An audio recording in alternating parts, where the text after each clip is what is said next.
What's the one about Magiso Baki Singapore? We pay. You pay. We pay. Bagambye okopya ennyo ebyabazungu. Sibagala mundo. Ne bakopya. Ate sauna. Soka musauna beda kula. Jabano bakutera sauna.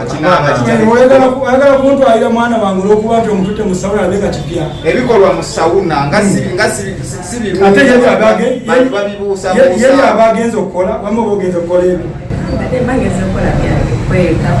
Sauna ati tebaawo. Ne bamugigako masaji. Era wano nga n'abasajja bali wano bo. Nenga twesibye obuleesu bwaffe. Kiriya. Aha. Bate bakusomesa kabugambo. Dibaawo. Omwana takyasoma. Alo. Ono omwana. Yakomyewo okwo addayo. Senior 6. Onuya mulambo onuya osadamu Lukwago. Ate oyagala emirembe nkwataako akutta. Akulya mwaka ono. Akujja wakatago nga mwangu ya masanyu. Senior 6 nga wamukeeza sauna. Buli aweze 18 abane freedom. Yes. 18 kasitwe kiribe. Anabataweza 18 tutambulana. And for we have attached to chikola always when we have family meeting. What were we meeting and abana bange without their moms, and we make meetings. Ne tunyumya byaffe teri kubizaayo. Namusanyuka mwe. Yeah. What wayambala obalwa lero lokka. Isha kati olwalero kono ali mu mwezi akuli tuzo zasiba mseje. Toyagala bano ebintu babirabe mu maaso eyo beewuunya. Ebiri bantu wali ne balaba. Tibabatwalako mu sauna. Otwala omwana nga omutwala mu ambiance. Omubbe omulyeko ebibye mwetwalirayo. Atajo obeera otya mu ambiance ng'oli mu kanzu. Nze siriseeka nedda nze olubateekayo nga mbalekayo nga neebaga mu mmotoka nga bajja bampita anti tumaze okukuba omuziki. Kati wali babatuusizaamu ku ngoye ng'ataddemu eza kiraabu. Era nze nzigula bino babyambulamu bino ate bwe biyingira mu kiraabu gomesi. Oye dadi. Munnayuganda omulimi n'omulunzi atunda ebikozesebwa mu kulima n'okulonda buno obubaka bubwo anti bannaffe aba Afro Canada Business Initiative wamu ne Global Events Canada bakuteereddewo omwoleso ogutuumiddwa Agri Business Canada International Expo 2024 awo ku Queensburg Conventional Center okuva ng'ennaku z'omwezi 10 okutuuka nga 11 August 2024 mugenda kubamu okwolesa ebikwata ku bulimi n'omulunzi eby'enjawulo emisomo egy'enjawulo okuyigiriza okukozesa ebyuma bikalimagezi mu kulima n'okulunda engeri y'okugaziyamu akataleko emitala w'amayanja wamu n'engeri y'okufuna zi international loans okwewandiisa n'okumanya ebisingawo genda ku website yaabwe eya www.afrocanada.net oba bakubire ku ssimu ezo. Amanya nze Nsuuga Mustafa nkola ne Alihira Holdings Uganda Limited tuli bakozi ba biodigester wamu n'okuzimba okw'enjawulo. So olwaleero tuli waneeno nga tuli nkola biodigester. Ekyenjawulo ekiriwo nti yo eri mu basement wakati okusinziira nga bulijjo abantu mu kiraba ti eno parking lot. So eri wansi eri parking lot eri mu basement. Leero tukozesa size y'abantu 5 ng'era erina capacity okusavinga ekizimbe kino kyonna nga wekinaabeera. Waneeno ng'era emigaso gya bulijjo gya biodigester tebagenda kunuunamu. Atwetaaze ku namba z'essimu 07017669992 ne MTN 0789224230 enamba ezo zonna kweziri ku WhatsApp. Nkujjukiza gwe omulungi atulaba nti tuli ku Farukwa Sons batunda ebintu ebikozesebwa mu nnyumba byonna. Oyagala bibajje bitanda dining, oyagala ntebe ennungi za class ziriko, oyagala wardrobes ez'omulembe oba oyagala duvet, bed covers ez'omulembe, oyagala kibitanda bine bitagwamo bitagombe bitalumya mugongo byonna. Farukwa Sons basangwa kibuye ku Ntebe Road bali opposite ne Petroske okumpi ne Keti Motors. Genda obakubire kusima namba za simu ziri wansawo yogerako nabo jango lambule jango gule. Morris Cakes and Events Limited bakola cakes eza birthday okwanjula baby shower bridal shower mu buli design yonna gy'oyagala traditional cakes n'ebika ebirala kosa n'okutegeka emikolo ne girabika bulungi. Basangibwa wa Kaliga okumpi n'akatale k'aba veteran ku namba z'essimu z'olaba wansawo ku call ne WhatsApp kola order cake kutuukako yonna gy'owangaalira. Haji? Atenedde Haji. Thank you. Mukwano guli wano bannaye. Bannaye. Obadde kumutereza tuwe tukole. Mu kamera. Mama webale nnyo webalire ddala. Ono masanyalaze naawe. Masanyalaze. Power. Gemanyi g'obufumbo gano. Ogundi baby. Obuyembe. Obuyembe. Ng'alina okuyoya mangu. I know you're obuyembe. Kati agenda kuyingira mu kikecha. Tukikole ekyo. Tebajja mugoba. Tukikole ekyo. Omusajja muleke abeere eno olweno luggwe eno nga ali ne bamugobye. Bamugobye naye era tulina kati okulwana okuzaayo. Bagenda kwetereza kale. Naye ajja tikati engoye ziizo zimunyumira. Tuli mu kisiibo. Muli mu kisiibo. Munyumye. Tuli mu kisiibo. Ate okwambala ng'obusiraamu. Wakimanyako nti alinyumira engoye z'abasiraamu bw'atyo. Ye nyini simanyi we yagenda sayidi eri naye yagamba nti yayagalanga musajja musiraamu. So kati ndi omu ku birooto bye ate naye ali omu ku birooto byange. Anyumye ebyaddala. Etula kiddota kyange kati kize kunkyalira ne waswa. Dota ngaanyirira nnyo. Nze ndi mubi. Omwana yali akunva awuta supu. N'ekyeru.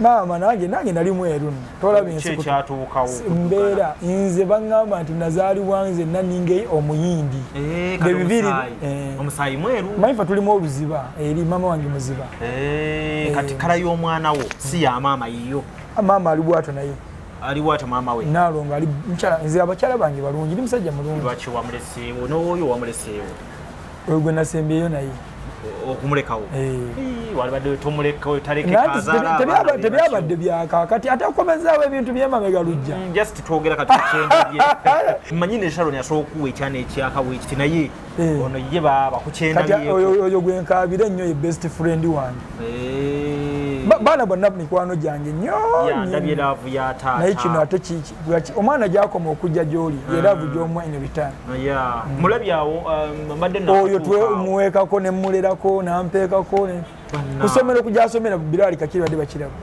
be watandikiza ku kiisi kati ali ku peeki azze wakulaba maama we Sharoni nange agenda kubeerawo mpaka isita yavudde kusomera ye maama wo omupya tamulinaako buzibu oyo yaŋŋamba nti dadi nkukkiriza wasa mfaki nali olusozi lwe nasanga okunnyonnyola oyo nti ngenda kuwasa ndeke maama we yalwana entalo zonna maama mugumigizera naye yatuuka naŋŋa nti adadi wasa nkukkiriza yasooka okujja okunkyalako ewaka ate nera abasajja twali badde twagala nnyo abaana abawala kubanga omwana omuwala gwe musajja ate agenda kufumbirwa musajja eri kati laavu eno gy'omulaga agenda naye eri ategere nti omusajja abasajja ffe tulaga ffe tuyigiriza omukwano ffe balina okuguwa abaana baffe baguwa abasajja era nze best friends bange mu baana bange girls be baana abawala wanyuma okujja omwana w'obuwala nnyo wanyuma okujja omukyala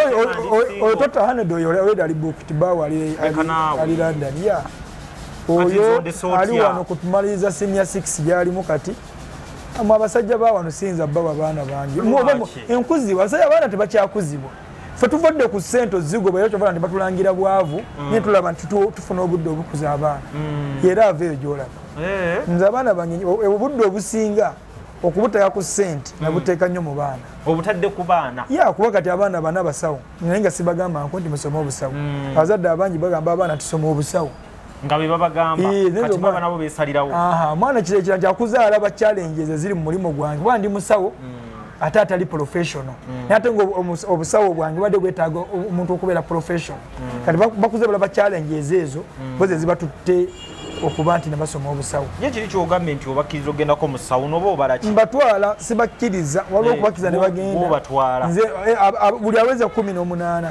omwana aweza 18 sawuna agigendamu kirabu agigendamu aba alina driving permit aba alina passport yes era kitamani kyange olumu kyakwonesa emmotoka yange katono kigimalewo ne balowooza ngenda mukuba kibooko naye ate nze tekinkubya mwana nze ekinkubya omwana okulimba n'obuteetonda omwana oba ogenda mumukuba ate naye nsooka kimugamba sesore apologize yes ekitegedde n'okunnimba omwana ne bwakola era bwe yagikuwonesa ajja nanga dadi mbadde nzanyira ku mmotoka yongezezaako gikyusa ninjikuwonesa amusole agedde kyakoze nakumekeza nti sore ekyo kyenjagala okudrivingirako n'omulimu guno ekitali kyangu.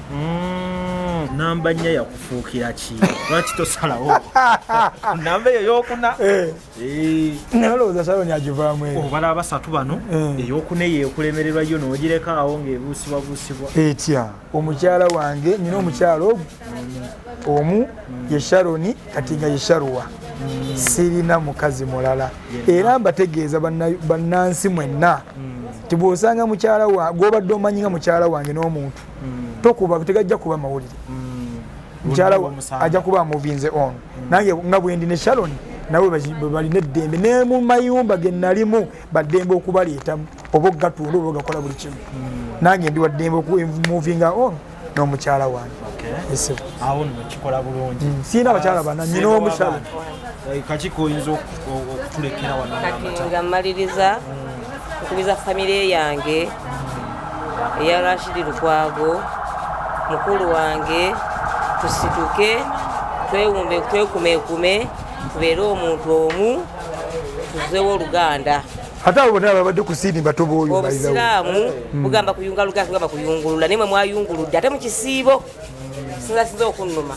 Talo tutambudde mu kisiibo wakati mu kisiibo. Allah akbar. Kufu ky'okwenenya obwenenya. Ate tuli mu kusajjuza busajjuzi kati banne tukomewo ewaka tubeere omuntu omu. Assalamu alaikum wa rahmatullah. Nawe toyongeddeko ddoboozi lyakwetonda eri mukulu nga wakikoze? Neetonda lwa muto wange buli gwe yasobya yenna okuba kuba amashehe baba b'Oluganda bwe baje muli neetonda nga mukulu wa Sadamu Rashid Lukwago. Assalamu alaikum wa rahmatullah. Tweyanziza nnyo embeera bwetyo weefaananye baganda baffe batusinzira wano ewakaliga ku ddwaliro lya Dr. Sadamu Rashid Lukwago nga kati akolera mu Shidi Habo Research. Yagamba nti famire tewali buzibu bwonna bwonna bakkiriza okumwegattako oba okumuyita ne bamubuuza ebimukwatako akkiriza okujja okwennyonnyolako. Teri kisinga ekyo nzomanya ekigambo famire nkiwa ekitiibwa. Kirungi kituufu nnyo fanya ku famire lwakuba babayanguye bapapye nabadde nnumiddwamu bapapye kino kyogeranga mukulu wa Sadaamu abeera naye ate sala balina okumuyiga balina omutegeera enkwata ye obusungwa bungi naye ate mwangu wakukakkana singa oba omutegedde. Kale nze lujja Katonda abankuumire paka tunaddamu sisinkana. Amannya nze Nsuuga Mustafa nkola ne Alihira Holdings Uganda Limited. Tuli bakozi ba biodigester wamu n'okuzimba okw'enjawulo. So olwaleero tuli wano eno nga tuli nkola biodigester. Ekyenjawulo ekiriwo nti yo eri mu basement wakati okusinziira nga bulijjo abantu mu kiraba ti eno parking lot. So eri wansi eri parking lot eri mu basement. Leero tukoze size y'abantu 5 ng'era erina capacity okusavinga ekizimbe kino kyonna nga wekinaabeera. Wano eno ng'era emigaso gya bulijjo gya biodigester tebagenda kunuunamu. Atwetaaze ku namba z'essimu 07017669992 ne MTN 0789224230. Enamba ezo zonna kweziri ku WhatsApp.